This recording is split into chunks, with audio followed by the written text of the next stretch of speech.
নমস্কাৰ, আজি হৈছে 17 মাৰ্চ। এই মুহূৰ্তত ৰাজ্যবাসীৰ কাৰণে কেইবাটাও ব্ৰেকিং নিউজ আহি পৰিছে। আগবঢ়াইছোঁ প্ৰথমটো খবৰ। একেলগে 20,000 কংগ্ৰেছী এৰিব দল, টিকট কেন্দ্ৰিক সংঘাতক লৈ চূড়ান্ত হুংকাৰ। বিধানসভা নিৰ্বাচনৰ পূৰ্বে কংগ্ৰেছ কৰ্মীৰ ভয়াৱহ ভাবুকি। একেলগে 20,000 কংগ্ৰেছ কৰ্মীয়ে কৰিব পদত্যাগ। টিকট কেন্দ্ৰিক সংঘাতক লৈ কংগ্ৰেছ কৰ্মীৰ চূড়ান্ত ৰূপ। কংগ্ৰেছী বিধায়কৰ বিৰুদ্ধে হাজাৰ হাজাৰ কংগ্ৰেছীৰ এই হুংকাৰ। লাহৰীঘাট সমষ্টিত বিধায়ক আসিফ নাজাৰে টিকট পালেই হ'ব বিপদ। সাংসদ প্ৰদ্যুৎ বৰদলৈৰ সমৰ্থনত মৰিগাঁও জিলা কংগ্ৰেছৰ বিক্ষোভ। প্ৰদ্যুৎ বৰদলৈ আক্ৰমণকাৰীক প্ৰাৰ্থিত্ব দিলে মানি লোৱা নহ'ব। এই বিস্ফোৰণ মৰিগাঁও জিলা কংগ্ৰেছৰ প্ৰশাসনিক সম্পাদক ইজাজ হুছেইনৰ। ইয়াৰ পাছৰ খবৰ, 140 বছৰীয়া কংগ্ৰেছক শেষ কৰিব গৌৰৱ গগৈয়ে। এই মন্তব্য ভূপেন বৰা। ভূপেন বৰাই মন্তব্য কৰি কয়, মহাভাৰতৰ কৰ্ণৰ দৰে অৱস্থা হৈছে প্ৰদ্যুৎ বৰদলৈ। ল'ৰা ৰজাই আহোমক শেষ কৰাৰ দৰে কংগ্ৰেছটো শেষ হ'ব। ল'ৰা ৰজাই আহোমক শেষ কৰাৰ দৰে কংগ্ৰেছো শেষ হ'ব। কংগ্ৰেছত থাকি ল'ৰা ৰজাৰ দৰে ভূমিকা গৌৰৱ গগৈ। 140 বছৰীয়া কংগ্ৰেছ দলৰ অৱক্ষ হৈছে গৌৰৱ গগৈৰ ৰাজত্বত। গৌৰৱ গগৈৰ ৰাজত্বৰ ৰকিবুলৰ পৰামৰ্শত কংগ্ৰেছ শেষ হ'ব। নগাঁৱত প্ৰদ্যুৎ বৰদলৈক ৰকিবুল হুছেইনে আনিছে বুলি অপপ্ৰচাৰ চলিছে। পাঞ্জিল হুছেইনক সুৰক্ষা দিবলৈ নগাঁৱত ষড়যন্ত্ৰ ৰকিবুল হুছেইনৰ। নগাঁৱত দ্বিতীয়জন সংখ্যালঘু নেতাক উত্থান হ'বলৈ নিদিয়ে ৰকিবুলে। কংগ্ৰেছৰ তুচ্ছ-তাচ্ছিল্য সহ্য কৰিব নোৱাৰে প্ৰদ্যুৎ বৰদলৈয়ে। দৈনিক APCCৰ নেতাই এতিয়া পদত্যাগ কৰিছে। তৰুণ গগৈৰ দিনত এতিয়াৰ দৰে ৰাজীৱ ভৱন জ্বলা নাছিল। গৌৰৱ গগৈ ৰকিবুল হুছেইনৰ বিৰুদ্ধে এই বিস্ফোৰণ ভূপেন বৰা। প্ৰদ্যুৎ বৰদলৈক ক্ষোভ ভৰা পত্ৰ আঁৰৰ কথাও ক'লে ভূপেন বৰাই। পৰৱৰ্তী খবৰ, কোন হ'ব অসমৰ পৰৱৰ্তী মুখ্যমন্ত্ৰী? অসম বিধানসভা নিৰ্বাচনক লৈ আহি গ'ল প্ৰাক নিৰ্বাচনী সমীক্ষা। সমীক্ষা অনুসৰি অসমত পুনৰ হ'ব NDA চৰকাৰ। সমীক্ষাত তৃতীয়বাৰৰ বাবে ঐতিহাসিক জয় হ'ব NDAৰ। অসমৰ পৰৱৰ্তী মুখ্যমন্ত্ৰী হিচাপে কাক বিচাৰে অসমৰ জনতাই? কমেণ্ট কৰি জনাব আপোনাৰ মতামত। মহিলা গ্ৰাম্য ভোটাৰৰ মাজত জনপ্ৰিয় মুখ্যমন্ত্ৰী হিমন্ত বিশ্ব শৰ্মা। 55.6% মহিলা গ্ৰাম্য ভোটাৰৰ সমৰ্থন মুখ্যমন্ত্ৰী হিমন্ত বিশ্ব শৰ্মা। বিপৰীতে 68% মুছলমান ভোটাৰৰ সমৰ্থন গৌৰৱ গগৈৰ বাবে। মুছলমান ভোটাৰৰ মাজত শক্তিশালী ভেটি গৌৰৱ গগৈ। 52% লোকে বিচাৰে মুখ্যমন্ত্ৰী হিচাপে বিচাৰে হিমন্ত বিশ্ব শৰ্মাক। 34% লোকে বিচাৰে মুখ্যমন্ত্ৰী হিচাপে বিচাৰে গৌৰৱ গগৈক। হিন্দু ভোটাৰৰ মাজত 71% লোকে বিচাৰে হিমন্ত বিশ্ব শৰ্মাক। 23% হিন্দু ভোটাৰে গৌৰৱ গগৈক বিচাৰে মুখ্যমন্ত্ৰী হিচাপে। মুছলমান ভোটাৰৰ 67%ই বিচাৰে হিমন্ত বিশ্ব শৰ্মাক। 25% লোকে বিচাৰে গৌৰৱ গগৈক।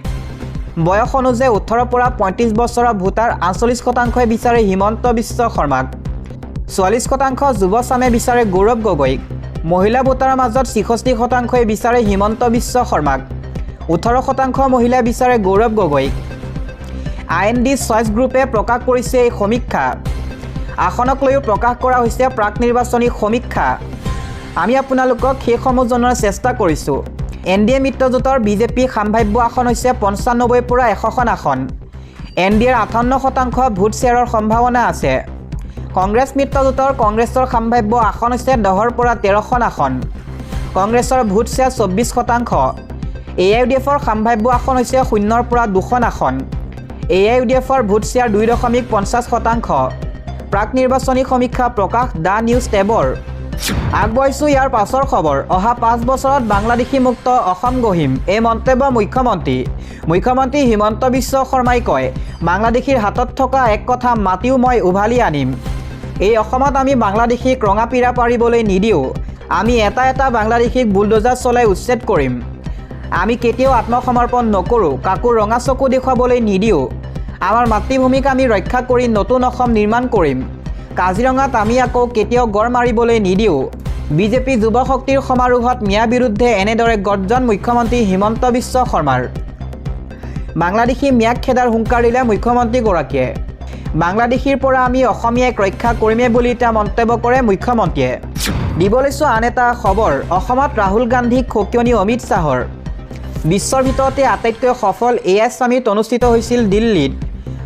80খন দেশৰ টপ CEO, 22খন দেশৰ ৰাষ্ট্ৰপ্ৰধান আছিল সামিটত। সেই অনুষ্ঠানৰ মঞ্চত কংগ্ৰেছে কাপোৰ খুলি ভাৰতক বদনাম কৰিছিল। আমিও বিপক্ষত আছিলোঁ। প্ৰতিবাদ ধৰ্ণা দিয়াৰ নিৰ্দিষ্ট স্থান থাকে। বিশ্বৰ পৰা ভাৰতলৈ চাবলৈ অহা লোকৰ সন্মুখত নিলজ্জ কাণ্ড কৰিছিল কংগ্ৰেছে। AI সামিটৰ বিশ্ব মঞ্চত কংগ্ৰেছে নিকৃষ্ট ৰাজনীতি কৰিছে। উলংগ হৈ নিলজ্জ প্ৰদৰ্শন কৰিছিল কংগ্ৰেছে।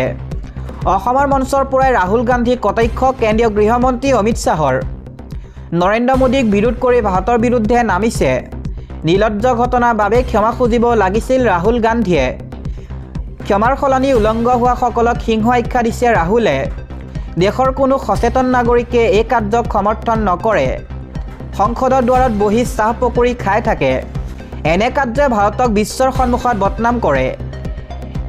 এই দুটা কাৰ্যক এই মঞ্চৰ পৰাই তীব্ৰ গৰিহণা দিছোঁ বুলি মন্তব্য কৰে অমিত শ্বাহে। দিব লৈছোঁ আন এটা খবৰ। আকৌ মুখ্যমন্ত্ৰী হ'ব হিমন্ত বিশ্ব শৰ্মা। খানাপাৰাত সোণালৰ সন্মুখতে অমিত শ্বাহৰ এই ঘোষণা। 2024ত অসম বিধানসভা নিৰ্বাচনৰ ফলাফল কি হ'ব আৰু ৰাজ্যখনৰ পৰৱৰ্তী মুখ্যমন্ত্ৰী কোন হ'ব সেই কথা ঘোষণা কৰিলে কেন্দ্ৰীয় গৃহমন্ত্ৰী অমিত শ্বাহে।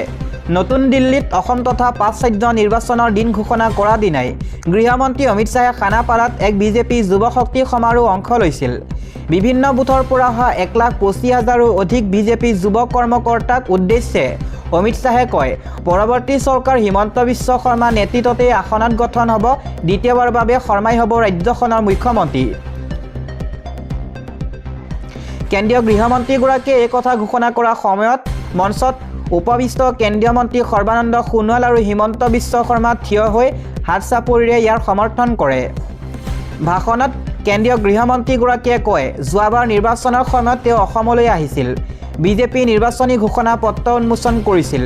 তাত উল্লেখ আছিল, ৰাজ্যত বিজেপিয়ে চৰকাৰ গঠন কৰিলে 1 লাখ চাকৰি নিযুক্তি দিব।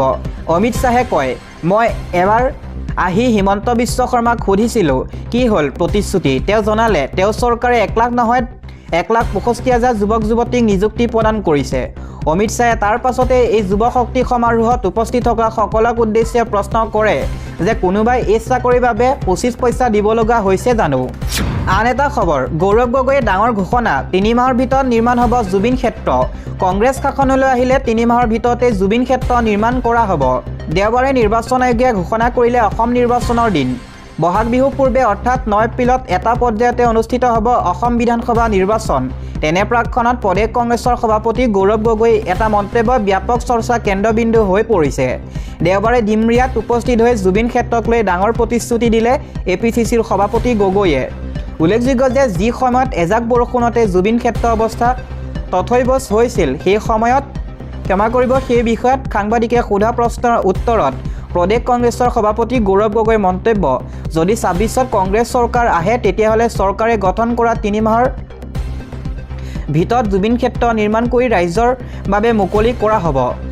বিগত 5-6 মাহে জুবিন ক্ষেত্ৰ নিৰ্মাণৰ বাবে চৰকাৰে যথোপযুক্ত ব্যৱস্থা গ্ৰহণ নকৰিলে বুলি যি সময়ত জুবিন অনুৰাগী আৰু জুবিন গাৰ্গ পৰিয়ালবৰ্গই অভিযোগ উত্থাপন কৰিছে, তেনেস্থলত গৌৰৱ গগৈ এই মন্তব্য বিশেষ তাৎপৰ্য বহন কৰিছে। লগতে বিজেপি চৰকাৰে জুবিন গাৰ্গক ন্যায় প্ৰদান আৰু জুবিন ক্ষেত্ৰক লৈ যি উদাৰ মনোভাৱ লৈছে সেয়াও কেতিয়াও ৰাইজে কামনা নকৰে বুলিও চৰকাৰক সমালোচনা কৰে প্ৰদেশ কংগ্ৰেছৰ সভাপতিগৰাকীয়ে। ইফালে দেওবাৰে সোণাপুৰৰ ৰাজীৱ ভৱনত দলীয় সভাত উপস্থিত হৈ প্ৰাৰ্থিত্ব প্ৰদানৰ সন্দৰ্ভত প্ৰদেশ কংগ্ৰেছৰ সভাপতি গগৈয়ে কয় যে হাইকমাণ্ডে তৃণমূল পৰ্যায়ৰ কৰ্মীসকলৰ পৰামৰ্শক সৰ্বোচ্চ অগ্ৰাধিকাৰ দিছে। তেওঁ লগতে কয়, আমাৰ দ্বিতীয়খন প্ৰাৰ্থী তালিকা তৃণমূল কৰ্মীৰ আশা আকাংক্ষাৰ প্ৰতিফলন। আজিৰে পৰা আমি 5 দিনীয়া এক বিশেষ কাৰ্যসূচী হাতত লৈছোঁ। প্ৰতিটো ব্লক কংগ্ৰেছ কমিটি সভা অনুষ্ঠিত কৰি টিকট লাভ কৰা আৰু নকৰা সকলো কৰ্মীকে একগোট কৰি দলটোক শক্তিশালী কৰা হ'ব। আমাৰ লক্ষ্য কেৱল নিৰ্বাচন জয় কৰাই নহয়, বৰঞ্চ কংগ্ৰেছ চৰকাৰ আহিলে আমি কেনেকৈ ৰাইজৰ সেৱা কৰিম তাৰ এক ব্লুপ্ৰিণ্ট তৈয়াৰ কৰা। আনহাতে ডিমৰিয়া সমষ্টিৰ বাবে টিকট লাভ কৰি অত্যন্ত সুখী বুলি সাংবাদিকৰ আগত ব্যক্ত কৰে কংগ্ৰেছ প্ৰাৰ্থী কিশোৰ কুমাৰ বৰুৱাই। তেওঁ কয়, ডিমৰিয়া ৰাইজৰ আৱেগক সন্মান জনাই দলৰ নেতৃত্বে মোক সুযোগ দিছে। ইয়াৰ পূৰ্বে ৰাজধানী সমষ্টি অন্তৰ্ভুক্ত থকাৰ সময়ত অঞ্চলটোৰ উন্নয়ন একেবাৰে হোৱা নাছিল। স্বাধীনতাৰ 80 বছৰ হ'বলৈ ধৰাৰ পিছতো পাহাৰীয়া অঞ্চলৰ ৰাইজে খোৱা পানীৰ সমস্যাত ভুগিছে। চিকিৎসালয় আছে যদিও চিকিৎসক নাই, পথৰ অৱস্থাও অতি শোচনীয়।